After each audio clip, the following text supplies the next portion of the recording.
Hey there, Chad here, and this is episode 6 of my Complete Beginner's Guide to Pro Cycling Manager 23. And we're doing the Pro Cyclist mode right now, where you're just playing as a single cyclist. We've completed the first 3 races, the Cyanide Cup races, and next up for us will be a stage race. So I'm going to go ahead and advance, and we'll talk about any messages that pop up in the meantime. Okay, so we did get an email message. I'm going to go ahead and open that. And what this is it's from the team manager letting me know that eventually I'll be able to pick teammates to ride with me in specific races that I select. I am not of a high enough level yet to do that. You have to be level 5. There's a couple of other qualifications if I recall. Right now I'm only level 2. I've got a little bit of time before that's going to happen. Here in a couple of days though, go ahead and continue to advance. What we'll see is at the end of each month, you receive experience points. Now, right now, I'm set to receive 50 experience points per month. We'll see that pop up here in just a moment. Of course, 50 is not going to be enough to level me. I'll need another 96 points before that will happen. But it's good to know that those are coming in every month, and that does occur throughout the year. Now, right now, I get 50. As mentioned before, there's a skill, and you can increase that. If it's the attentiveness skill, each level increases it by 10%. So this would make it 55, this would make it 60, and finally you can get as many as 65 points per month. All right, let's go ahead and continue, and let's talk about stage races. So there's 2 types of races in cycling. You have what are generally referred to as classics. Those are one-day races. And then you have tours, which are multi-day or stage races. In a stage race, there tends to be more than one way to win. I maybe said differently, there's different things you might be competing for. So in a typical stage race, you will have what's called the general classification, or GC riders. And those are people who are racing for the lowest time, total time in the race, across the tour. Those are the people that are racing for the lowest time across the entire tour. So you add up all their times for every stage, they want to have the lowest, and that's the GC, and that's kind of considered the big one. There also are usually points classifications. There are spots in a race where points are awarded. In this particular case, in this stage that we're going to be racing today, there is a sprint. And in that sprint, you can earn 6 points if you're the first one there, 4 points if you're second, and 2 if you're third. Also, often on these sprints, there is a deduction in your time. So the first person to reach this will get a 6-second bonus. It will subtract 6 seconds from their time for this particular stage. And that can be helpful at the end. Usually the finish awards points as well as deductions in time. So here the points are 25, 20, 16, 14. I think it goes 12, 10, 8, 5, 4, 2, something like that. The seconds, though, are only for the first 3 positions. It's -10, -6, and -4. So that's the points classification. Then there's the mountain classification. A lot of people have heard of King of the Mountain, and what that is, or KOM. It's the person with the most mountain climbing points. And here is a mountain stage. This is a class 3 climb, and a class 3, or at least for this race, and I think it's pretty typical. This one will award 6, 4, and 2 points for the first, second, and third rider across that point. Now, across the entire tour, we will have multiple stages of mountain sprints, and we'll have multiple sprints.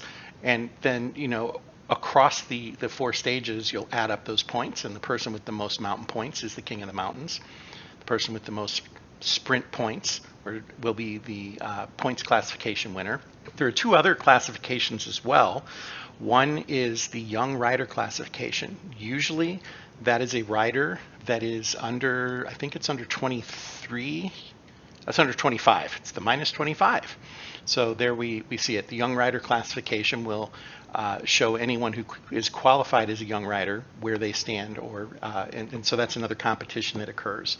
You can be the youngest rider, first place, and not win the tour, of course, but it's just another classification. And then finally there's a team classification where the times from a certain number of riders is collectively added together, and then the overall team scores are compared. Let's go ahead and continue here. I did want to see who I'm riding with. I don't know a lot about my teammates yet. This is not a terribly mountainous ride. There's going to be one decent climb, and I'm going to probably be the best climber in the race for my team anyway. Well, actually Fernandez is pretty good too. He might actually be a little bit better. It's hard to say for sure. I don't quite know where these numbers line up with the pie charts, so we'll have to see what happens there.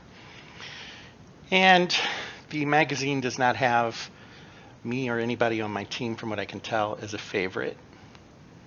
And that's okay. We don't mind being underdogs. So we'll go ahead and advance to the race, and we'll see what happens here. Now, once the race starts, I'm going to need to make a decision on what I want to do for this tour and for this stage. The team will have a goal for me. Unfortunately, I don't see it until I jump into that first screen and we're ready to go. So I don't know if I should be preparing to try to win that mountain stage. Since I am a climber, that probably makes the most sense. I'm not much of a sprinter. Or do I want to go for the general classification? And I simply don't know right now, and I won't know until we actually get to the starting line. Sometimes those will change. A couple of stages into a race, you might suddenly see that they expect you to contend for the general, the GC, and sorry, hit the wrong buttons there. I'm going to pause that for a second. You may see a couple of stages in that they want you to be in the general classification, which is fine. It would be helpful to know that up front. When you're talking about races that last multiple days, the amount of effort that you put out in day one will affect the amount of energy you have available to you in day two, and etc. The stat that covers that is the recovery stat. The stat down here, recovery, the only thing it deals with is how much you recover between stages. It has nothing to do with anything happening in today's race. It will only affect what happens between this race and tomorrow's stage. Today I'm riding with a +1 race day condition, and so you can see that gives me some pretty decent statistics. My mountain is up just a hair. Since I have carte blanche, I can basically decide what I want to do for myself. The downside to carte blanche, I cannot earn any experience points in this stage. I suppose if I like get a top 3 finish, perhaps I'll earn something, but I don't have the opportunity to ride out front to earn 9 points or anything like that. So I think what I'm going to do is I'm going to see if I can hang around for the breakaway and maybe grab those mountain points and see if that's something that I might be able to do early in my career, grab a King of the Mountain jersey for a stage race. Another option might be I'm not going to win on points. I'm not a sprinter. This is not something that my rider is going to excel at, but I could try to hang around for the GC. And for the general classification, I'd need the best times. If I could get a top 5 or 10 today, that would put me in the running. It's a 4-stage race. You'd have to have some pretty good efforts going forward. I don't quite know what the rest of the races are. I think there's 3 flat and 1 hilly, if I recall. But let's go ahead and ride this and see what happens, see if anything interesting pops up that we can talk about along the way. Now, to start this race, like I said, I'm going to try to go for the mountain classification. So if there's an early breakaway, I'm going to need to take it, because often the Peloton's not going to catch this breakaway until the last 20 kilometers of the race. So if I want to grab these points, I'm going to have to be in that breakaway. So I'm going to try to sit up front and see if I can hop on if one actually happens. So to do that, I'm going to use this sneaking, and I think I just acquired this and haven't used it yet. So first I'm going to go to relay, and I'm going to bump it up to 75, and then I'm going to click this, and what you should see is my rider is going to just kind of dart to the front, and I like that about that particular skill. It only lasts for a little bit of time, but basically he can move through folks really easily. As you can see, he just went right up there, and there's a guy going for a break.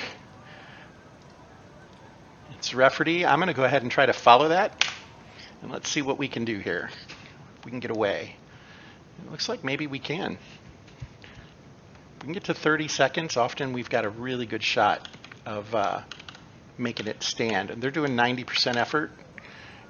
We're almost out to a minute now. So we will have a breakaway here, the three of us. So that works for me. And I can dial this down a little bit now. Now I'm not a terribly good flat rider. As you can see, I'm a 57 plus 2. I'm a 59 today. That is not terribly good. So I'm going to have to put out a little extra effort to stay with these guys, is what that's telling me. So I am not going to finish well overall. But unless somebody catches up with us, I should be earning at least some climb points today, some mountain points. So that'll be good. And actually, since we're on the breakaway, we'll also have a chance at the sprint. Now, I don't know these guys at all.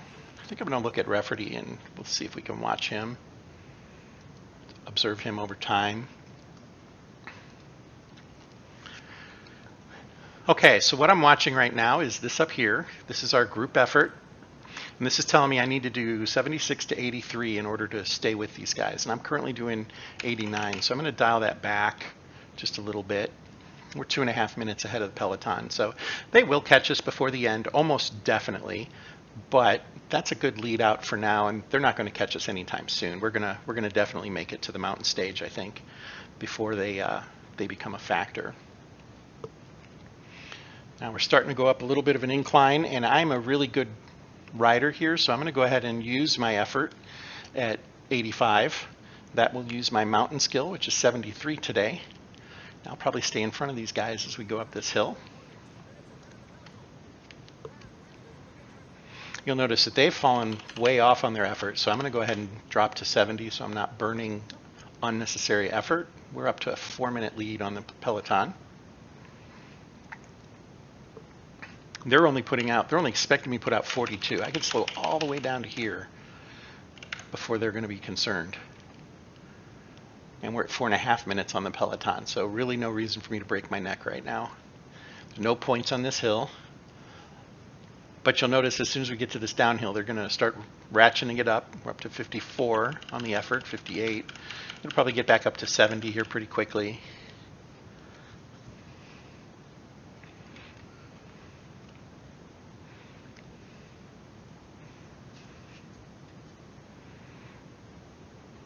We're 6 minutes ahead of the Peloton. So we want to save as much energy as we can. Again, I don't think this breakaway would make it the whole time, but 6 minutes is a lot.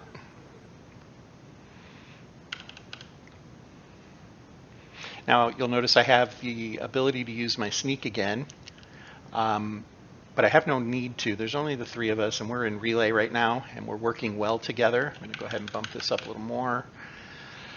Yeah, the Peloton's starting to catch up a little bit. That's why the effort over here is going up, is they're saying, hey, we need to work a little harder if we want to keep our lead. Steep grade, they don't like it. They're backing way off. I'm going ahead and punching through it.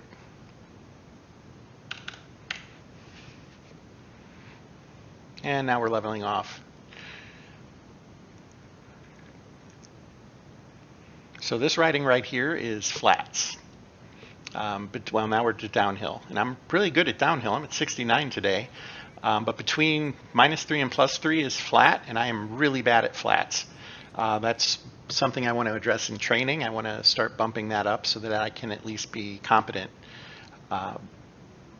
on long hauls like this. So even if I had a huge lead here, there's no way if I were out here by myself would I ever be able to hold folks off. And jumping ahead, the thing I'm seeing here is I'm using a lot of green bar, and my teammates are using almost none. And this is why I know that if the Peloton catches us, I'm just going to drop right away. I'll be dropped off the back. And again, almost certain the Peloton will catch us. So just something that I will kind of pay attention to. My yellow bar, my ability to go quickly, is doing pretty well, and my red bar, red bar is full right now, so that's good.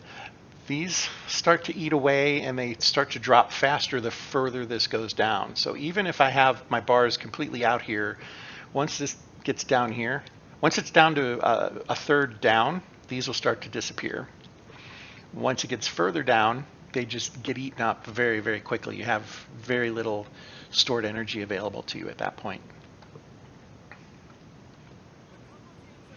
So we're going to go ahead and speed up the simulation here a little bit.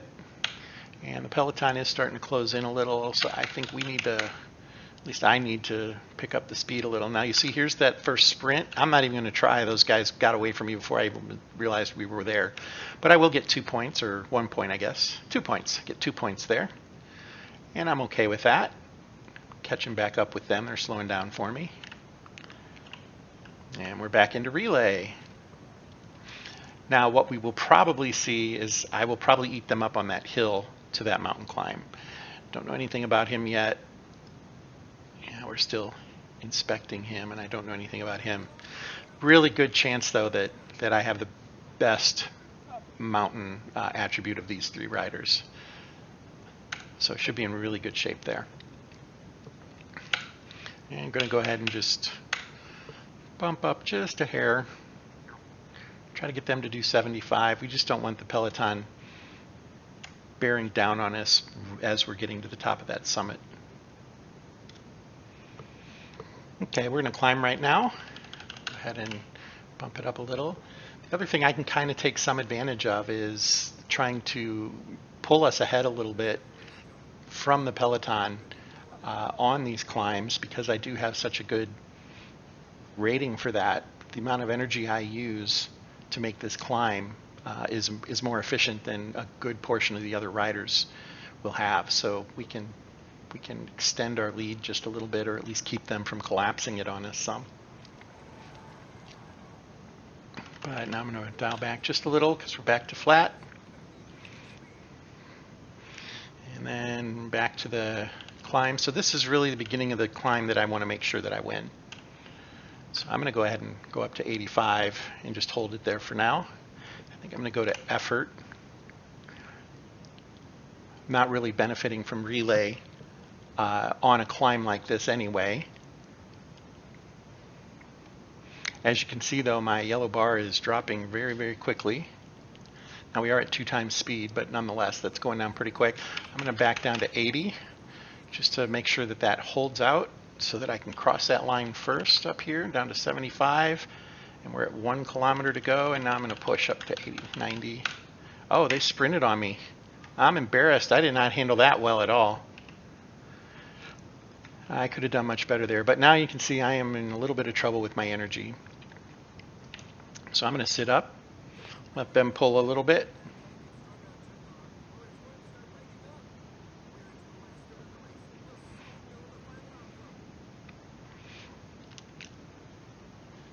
And for me, it's all downhill from here because I won't be able to keep up on the flat. I will get overtaken pretty quickly here now that the advantage is down to 230. Really don't see any way that I'll survive as part of the breakaway. Go ahead and go back to relay. See if they're interested. It looks like they are. They're not putting out a lot of effort here. And as you can see, there's a few dropped riders now, and it's increasing. 27 riders have been dropped off the back. So for me, if I can just kind of hold on in the Peloton once they get us, I'll be pretty happy with that. And our advantage is down to under a minute. So, and now 50 seconds, and they're gonna tear us up now. 40.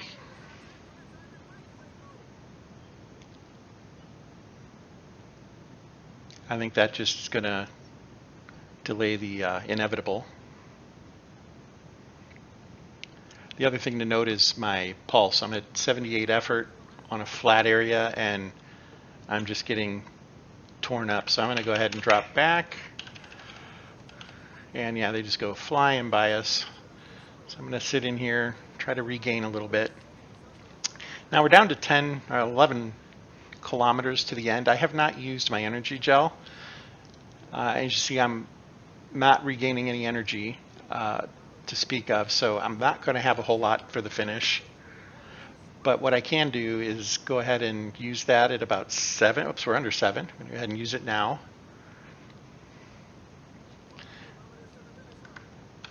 start to use some effort. Actually, now is a good time to go ahead and use this, because at the very least it allows me to move through folks without kind of getting delayed if I have the amount of energy needed to move forward. But it looks like I'm not going to have anything for them. I'm just dropping like a rock. And I went ahead and entered sprint, which really isn't going to do anything because I don't have the energy to sprint as it is. And yeah, I'm going to fall off now. Technically still in the Peloton, but now I'm in A1. Yeah, first dropped group. So I ended up with 102. So this didn't go as planned. I had kind of hoped to grab those mountain points, and then I allowed myself to not pay attention to when they broke. Some of that is commentating on what I'm doing, just is enough of a distraction that, yeah, I didn't really see when it was happening. So I only ended up with 2 points. I'm in third place for King of the Mountains. We'll have to see what the rest of it looks like, but that's not a fantastic standing. And I think it was 60, where did I, there I am, 80th, something like that. Oh, 102nd. Yeah, not good. The one thing I'll say about that, though, is nowhere to go but up for the most part. A decent finish tomorrow, and I should bump way up in here, but that doesn't really mean much. From a points perspective, I did grab 2 points, so I'm 16th. Only 18 riders collected any points. And from a young rider perspective, yeah, I'm not even on the first page. 102nd finish. Yeah, that's about right. So one thing to remember, I'm in the Continental League. That's the lowest level. So younger riders are going to be more common in that level. As you can see, there were only, 38 riders above 25 that finished ahead of me. I guess that's a good number, but nonetheless, not a lot of older riders in this. And then if we look at the team, we finished well down here. We did have, Lopez did finish in the top 20. Ruta was just outside. And Garcia was 39th. Somebody told me in a comment that it takes only the first 3 riders for the team time. I haven't looked at that really closely to see if that's truly the case or not, but I really don't have any reason to discount that. So I think that's probably right. The one time I had some numbers I could actually look at it, it was pretty close to looking like that's what was going on. But there you have it. So we'll go ahead and go home. And so I did earn a few points because of some things I accomplished. That was my first breakaway of more than 50 kilometers, my first breakaway of more than 25 kilometers. So I'm not quite sure how long I was on the breakaway, but I think there's also an award for over 100. But those are one-time awards. I won't get these again, unfortunately.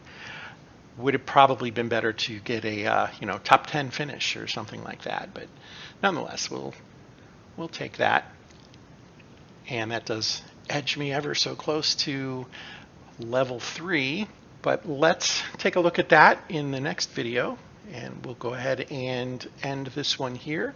Thank you for watching this time, and until next time, fair travels.